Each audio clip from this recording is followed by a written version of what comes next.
Hey everybody, you are looking at an artist's conception of the Library of Alexandria. I believe this was one of the most important places in ancient Egypt just because it was our most important bridge to our unknown past, this period of time, especially in ancient Egypt, that we know very little about.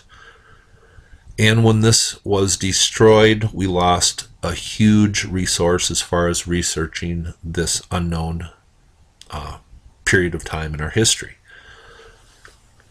Now, what I found written about the Library of Alexandria I thought was very interesting, so I just thought I'd share. Now, I am just going to read a little. I will leave these links below. It says this: what happened to the Royal Library of Alexandria? We can be certain it was once there, founded by Ptolemy, and we can be equally certain it is not there now. It was formed as part of the museum which was located in the palace court of the city of Alexandria. This great ancient city, occupying a spit of land on the shore of the Mediterranean Sea, had been founded by Alexander the Great in his flying visit to Egypt, and became the capital of the last dynasty of pharaohs descended from Alexander's general Ptolemy. The Great, or more properly Royal Library, formed a part of the museum, but whether or not it was a separate building is unclear. Stories about its demise have been circulating for centuries and date back to at least the 1st century AD. And there are more than a few theories, and 3 of the most popular ones are it was destroyed by either Julius Caesar, Patriarch Theophilus of Alexandria, or Caliph Omar of Damascus. Now, one thing I thought was pretty interesting is on ancientorigins.net, there is a text, and it says, perhaps one of the most interesting accounts of its destruction comes from accounts of the Roman writers. According to several authors, the Library of Alexandria was accidentally destroyed by Julius Caesar during the siege of Alexandria in 48 BC. Plutarch, for instance, provides this account. When the enemy tried to cut off Julius Caesar's fleet, he was forced to repel the danger by using fire, and this spread from the dockyards and destroyed the great library. Now that is one account. I found this article pretty interesting, and this is just an alternative theory, and it's a little less dramatic, but it's kind of rooted in common sense, so I thought I'd read a little bit of it.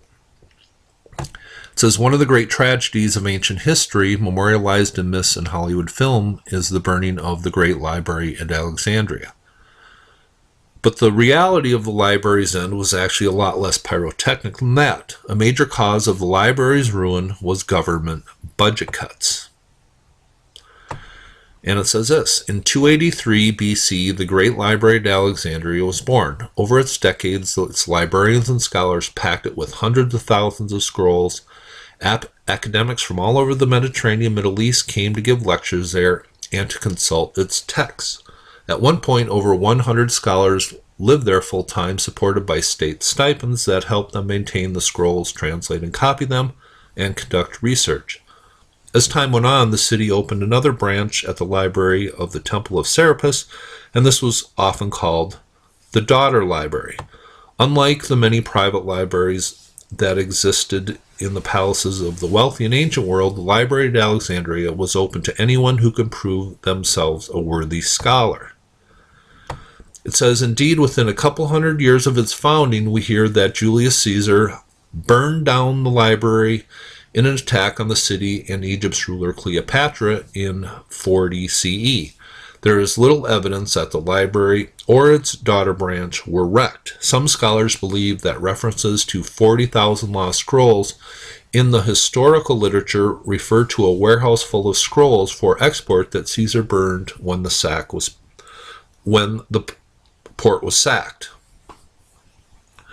or when he sacked the port. Excuse me. Now, so the history about this is a little foggy, and maybe it's just a little bit of all these stories kind of put together that makes the most sense. It says this: there are other reports of burnings and sackings as well. Supposedly, the library was destroyed by the Emperor Aurelian in a battle against Queen Zenobia in 272 CE. It's very likely that this battle left its scars on the part of the city where the library was housed, but still there is no evidence that the structure was lost. Religious riots in 391 and 415 also damaged the library, but it was rebuilt and its collections restored afterwards. All these violent events left their wear and tear on the library and no doubt diminished its collections as well as its reputation as a center of scholarship. But as library historian Heather Phillips notes in an essay on the Library at Alexandria, the destruction was gradual. It had more to do with government spending cuts than it had to do with the Great Fire. Now this is what Phillips writes. Though it seems fitting that the destruction of so mythic an institution as the Great Library of Alexandria must have required some cataclysmic event, in reality, the fortunes of the Great Library waxed and waned with those of Alexandria itself. Much of its downfall was gradual, often bureaucratic, and by comparison to our cultural imaginings, somewhat petty. For example, the Roman Emperor Marcus Aurelius Antonius suspended the revenues of the museum, abolishing the members' stipends and expelling all foreign scholars. Alexandria was also the site of numerous persecutions and military actions which, though few were reported to have done any great harm to the museum or Serapeum, could not help but have damaged them. At the very least, what institution could hope to attract and keep scholars of the first eminence when its city was continually the site of battle and strife? What's interesting here is Phillips' emphasis on how the decline of the library rested as much on its reputation as a learning center as it did on the number of books in its collection. What made the museum and its daughter branch great were its scholars. And when the emperor abolished their stipends and forbade foreign scholars from coming to the library, he effectively shut down operations. Those scrolls and books were nothing without people to care for them, study them, and share what they had learned far and wide. The last historical references to the library's contents meeting their final end come in stories about the events of 639 CE when Arab troops under the rule of Caliph Omar conquered Alexandria. So I just thought that was very interesting. It seems like the Library of Alexandria's end was kind of a gradual thing and not in one big invasion or burning. Now, at the end here, I think I'll just show you where exactly Alexandria is in case you are not familiar. It is located in the northwestern Nile region, and part of the old city was destroyed by some very violent earthquakes, and part of the old city fell into the sea in these areas here. And there's been some underwater diving expeditions that has found remnants of the old lighthouse and other parts of the city in this area here. So I just thought I'd take you in a little view of present-day Alexandria, and hope you thought this video was cool. You have a nice day.